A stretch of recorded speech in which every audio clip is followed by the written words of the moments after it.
إخواننا في إدلب كل يوم منذ عام كامل ما بين 200 إلى 500 شهيد.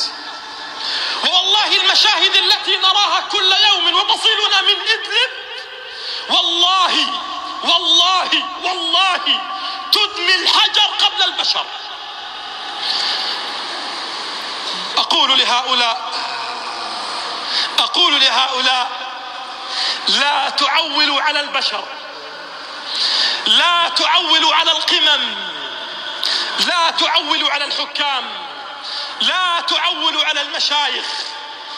أقول لهم إن كانوا إخواننا المضطهدين في الصين أو إخواننا المضطهدين في إدلب التي تسقط عليهم البراميل المتفجرة ليل نهار ويستشهدون بالمئات، حتى أنني قبل أن آتي أردت أن أقرأ شيئا من الأخبار عن إدلب.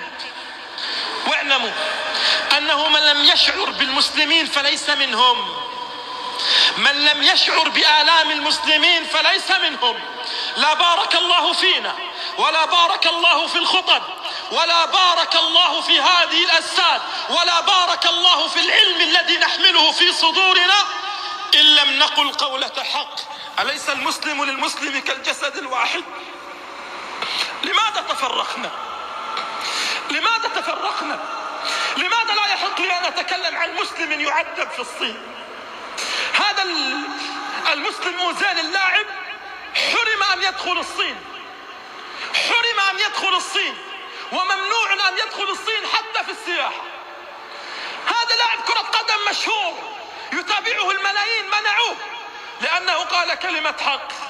فما بالكم بالمشايخ الذين يقفون على المنابر؟ منا من يمنع العمرة، منا من يمنع الحج إلى بيت الله الحرام. ولا حول ولا قوة إلا بالله.